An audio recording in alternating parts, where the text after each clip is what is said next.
Everybody, and today I will be with you with the next nature file about application of welfare economics. In today's lecture, we will examine some applications such as the cost of taxation and international trade. First of all, I'd like to let you know about the cost of taxation. Taxation has some effect to the total welfare, taxes and therefore loss of the tax, determinants of therefore loss. And first of all, we now consider application the cost of taxation. Welfare economics is study of how the allocation of resources affect economic well-being. Buyer and seller receive benefit from taking part in the market, so equilibrium in the market maximizes the total welfare of the buyer and seller. And what is the loss of taxation? How to taxes affect the economic well-being of the participant. It does not matter whether tax on a good is levied on buyer or seller. The price paid by buyer rises and the price received by seller falls. How a tax affects market participant. A tax replaces weight between the buyer and pay and the price seller receive. Because this tax weight the quantity sold for below the level that would be so well taxed, the sale market for that good swing. And about the tax revenue is calculated by the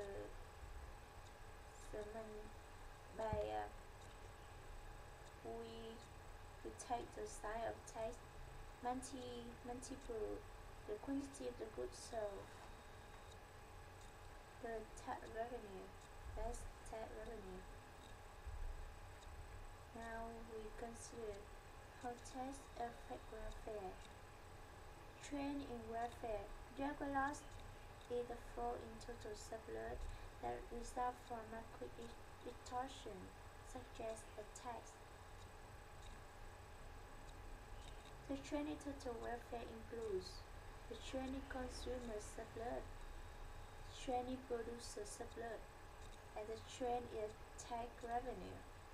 The loss to buyer and seller exceeds the gain the rate in by government. The fall in total surplus equals therefore loss. Now turn to the therefore losses and gains from trade. Taxes cause therefore loss because they prevent buyer and seller from realizing some of the gain from trade. Let's move on to another part that determinants of the therefore loss. What determines whether the therefore loss from tax is large or small? The magnitude of the therefore loss depends on the quantity supplied and quantity demanded. Response to changes is price. That in turn depends on the price elasticity and the supply and demand. When supply is relatively inelastic, the therefore loss of the tax is small. When supply is relatively inelastic, the therefore loss of the tax is large. When demand is relatively inelastic, the therefore loss of the tax is small. When demand is relatively elastic, the therefore loss of the tax is large. And determine meanings of the therefore loss.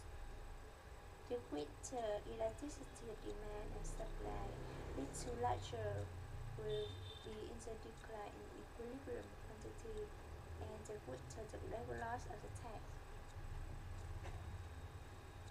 Labor loss and the revenue and tax vary. The labor loss effect.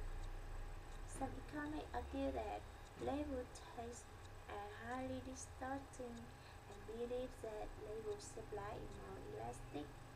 Some explains of the worker who may respond more incentive, workers who can adjust the number of hours they work, family with second earners, elderly who can choose when to retire, workers in the underground economic, those engaging in illegal activity.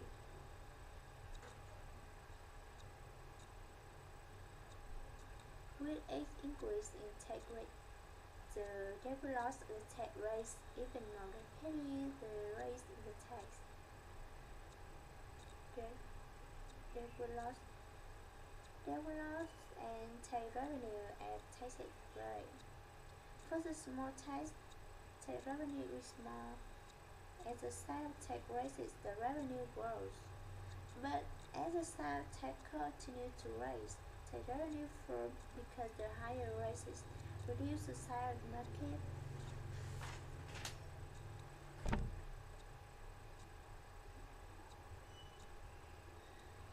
What is small? We consider it as a laser curve. As the size of tax increases, they will quickly get larger. By contrast, the tax revenue first rises in the size of the tax, but then as the tax gets larger, the market swings to mark as revenue starts to fall. And that's a measure of our lecture. Now let's turn to a big part of our trade, that is international trade. International trade where we will give some questions about this, like what determines whether country export or import, who gain or loses from free, free, free trade among countries. What are arguments that produce to advocate trade restriction? Now let's look at the meanings of trade. What about the equilibrium without trade? The Syrian country look isolated from rest of the world and produce steel. The market for steel consumer buyer and seller in country. No one in the country is allowed to import or export. So, equilibrium without trade result. Domestic price adjust to balance demand and supply. The sum of consumer and producer surplus measures the total benefit the buyer and seller receives. What about the world price and competitive advantage? If the country decides to engage in international trade, will it be an importer or exporter of steel? The effect of free trade can be solved by comparing the domestic price of the good without trade and the world price of the good. The world price refers to price that revised in the world market for that good. The country has a competitive advantage, then the domestic price will be below the world price. The country will be an importer of the goods.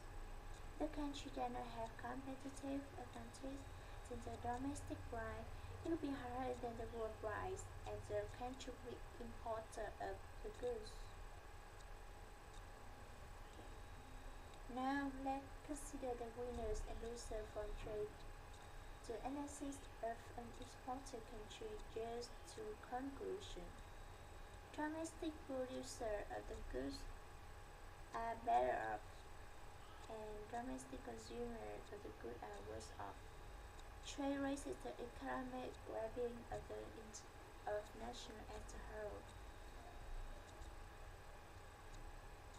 And now consider the gains and losses of an importing country.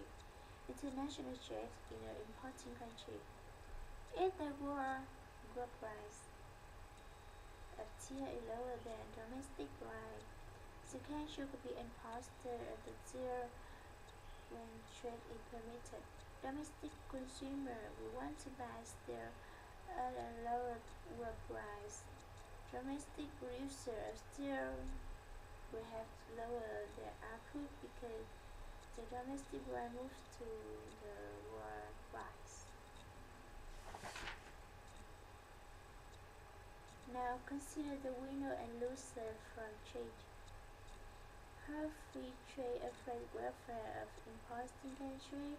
The analysis importing country leads to conclusion. Domestic producer of goods are worse off, and domestic consumer of goods are better off. Trade raises the economic well-being of the nation as a whole because the gain of consumer exceeds the losses of producer. The gain of winners exceeds the loss of loser. The next trend in total supply is positive. And now consider the effect of tariff. Tariff are taxes on imported goods. Tariff raise the price of imported goods above the world price by the amount of tariff. So tariff has some effects. A tariff reduces the quantity of imports and moves the domestic market closer to its equivalent without trade. Without tariff, total supply in the market increases the amount of referred to as the loss.